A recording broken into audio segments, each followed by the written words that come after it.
So Ryan, as you know, every Friday we've got an email newsletter called the Friday Training Trend, which is about a trend that's happening in the cycling training space, or sometimes a trend because you write the newsletter as well in your own training world and in my own training world. And if people want to subscribe to that email, we'll put a link below. But I wrote an email probably 3 weeks ago now about burnout and had a lot of positive responses. People were like, it's great to hear some real world stories. And I thought we'd make a video about it as well, which is kind of counterintuitive to what we do because we're like a cycling coaching business. We're supposed to be promoting people riding, but sometimes you just have enough. Has this, you're a man in your late 20s, has this happened to you? Absolutely. Okay. Yeah, it's quite common and a lot of people don't talk about it enough, but it is very common. And there's a lot of ways that you can get there and there's a lot of ways that you can get out of it as well. And I think burnout's not to be confused with like overtraining. Or overreaching. They're like separate things, but it can form part of being burnt out. But burnout's typically, particularly for a lot of people that we coach, recreational and amateur road cyclists, sort of middle age between the 35-year-olds saying, I'm not middle aged yet, but 35 and 65 men and women. There's a lot going on in life. You know, there's families, there's work, there's, financial stresses. Burnout's really, for a lot of people, all encompassing in terms of mental, emotional and physical. And sometimes, it's good just to take a step back and just let go of the cycling for a while. And that's essentially what I've done. And it's difficult to do because we all love cycling. It's confusing. When you've reached burnout before, have you been confused? Yeah, 100%. And it's a lot of people don't want to let go, right? Like you've got this form and generally burnout happens when you're feeling quite good. Like you start to get those sensations. You're like, I've got this form. I don't want to lose it. So it's quite hard to let go of that and understand what's going to happen after you let go. A lot of people are concerned, which we'll get to, is like they're going to lose their fitness and it's going to be like, see ya, I'm never going to see you again. And not understanding that fitness comes in waves and it's actually can sometimes be a much better way of improving your fitness by taking that time off. So I wanted to go through some of the things that I have done over the past 15 years when I've become a little bit burnt out.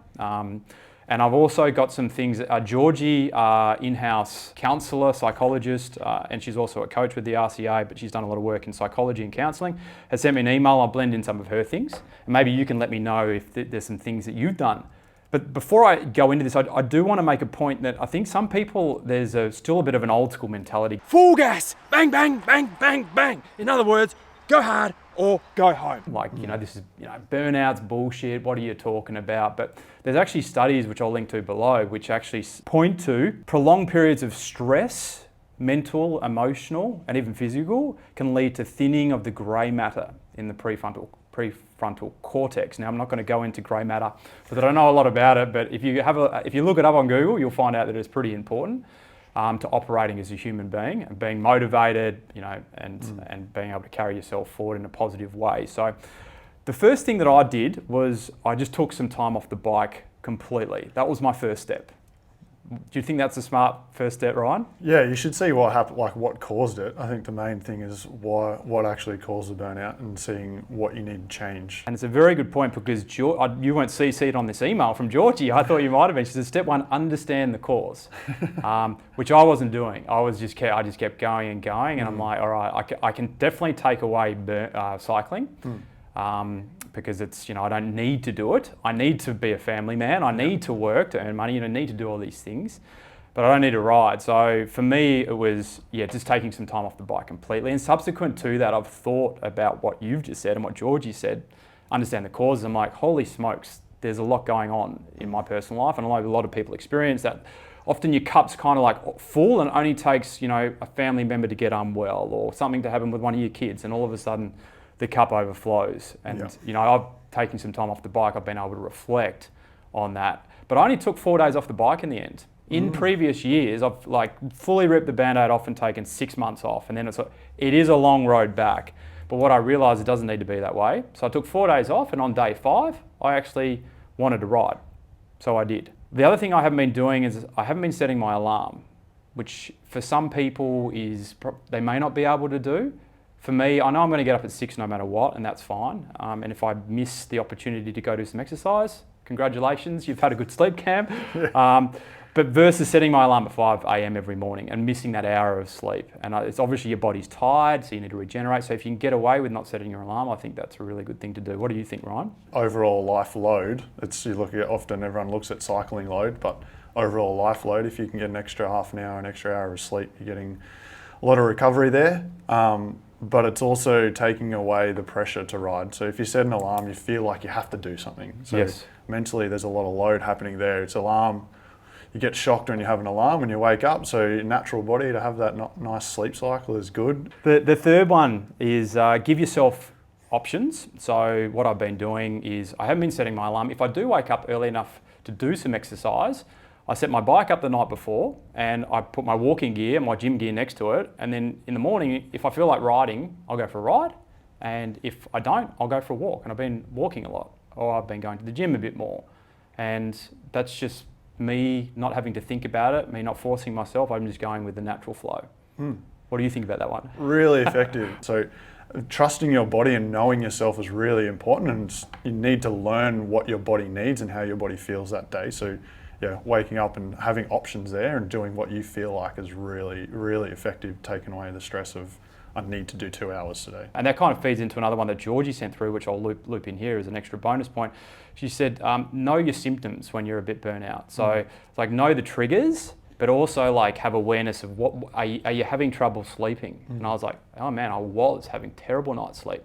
Are you sore in your joints? Yeah, I was. I was like, my muscles were sore and I wasn't training that much. Are you having trouble working? Yeah. Having awareness of what the issues are isn't going to help you resolve it, but it's going to help you go, okay, I am burnt out, and then I'm going to respect it. I'm going to wait until I'm feeling like, fresh again, or I can tackle those tasks. Acutely, it's fine 1 to 2 days, but if it's happening regularly, it's like, well, how do you fix it? Yes. And talk to someone about it. So talk to another coach or another athlete and talk to how they've done it. Everyone has a different way about it. So talking to people about it is probably the best way to do it. Yeah.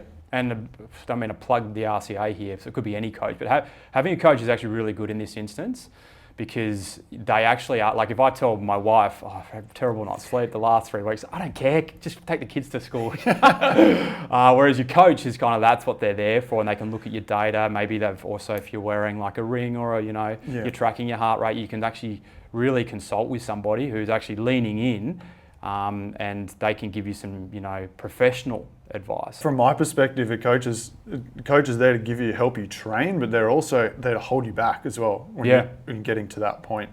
And I'm going through it with a few members at the moment. They're like experiencing that and just like, all right, let's find 5 to 7 days where you can just have no structure, there's nothing in your program. You can do whatever you want in that week. If it's not riding at all, if it's riding twice a week, then that's fine. But you need that, I call them micro breaks. Yes. Micro breaks often. Yes, well, Mitch Boyer, one of our members, a famous YouTuber, made a video, How I Became an Above Average Cyclist. And in that, he said, you told him to take 2 weeks off. And he was like, oh, I'm not sure about this. And he did. And he said it was the best thing he could have done, because he actually finally achieved his FTP goal of over 300 watts. So, that's feeding back into that story of having faith that your cycling fitness is going to come back. Probably the final thing I'll mention then is throwing away structure and the need to ride long. So I think a lot of us believe or feel if we're going to maintain our cycling fitness, we do need to keep some structure.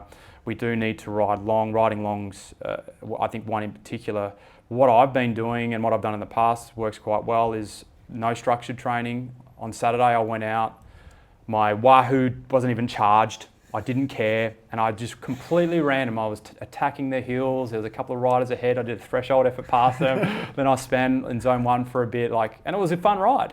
And I'm not going to do that all the time, because I understand structured training is the best way. But right now, it's all about just enjoying riding and not putting any pressure on myself. And the second one is I'm not doing any long rides over sort of 2.5, 3 hours. The longest I've done is probably 2 hours. And I've done a lot of short rides, half-hour rides. This morning I did a half-hour ride on the trainer just to do something, because I know it's better off doing that than nothing. So, 2 to 3 half-hour rides per week versus none is an extra 90 minutes per week, which accumulates over many weeks and many months. And that's just going to help me maintain a bit of form. When I do get my motivation back, it's there. What do you think about that? Yeah, really important. You look at consistency. So if you get to that point of burnout or overtraining, all of them combined, sometimes you need a couple of weeks off. But if you have 3, 4, 5, 6, 7 weeks, it ends up being, then you lose a lot of that fitness. But if you take micro breaks every now and then, you have 3, 4, 5 days off, whatever, you don't lose that much fitness. It's pretty easy to get back. So riding twice a week or being consistent can be many things, right? Consistent for someone can be 2 to 3 rides a week. Consistent for other people can be 5, 6 rides a week. Yes. So just being consistent and keeping something there, you're not going to lose it all. It'll come back. Yes.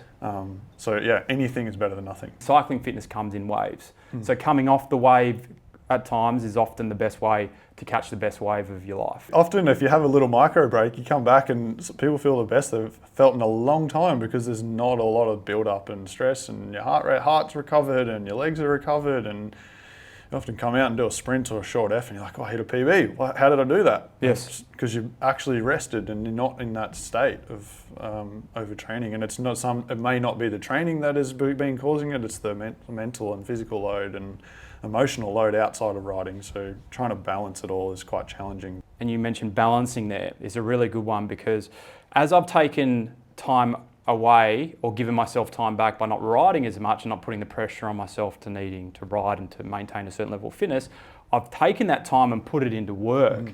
And I'm still kind of like, not very as sharp as I feel like I normally am. I'm still not quite where I want to be. So what I'm recognizing, and Georgie, you mentioned this before we started recording, and Georgie's mentioned this in her emails, like when you take time, give yourself time back from cycling, don't put it elsewhere, give it to yourself, you know, meditation, going for a sauna, walks, don't go all in elsewhere, because you'll stay in that burnt out state. Yeah, and a lot of that is because your nervous system is heightened. Like you're just in that fight or flight, you're always up here, you're always operating, going from one thing to the next. It's like you never come down and just fully relax. So it's really important to, when you actually take time off the bike, you're actually resting and recovering, and mentally and physically. So learning to relax can be quite challenging for a lot of people who are like go all the time. So which a lot of cyclists are. A lot of cyclists are. They love working hard. So learning to relax and take it easy is really effective.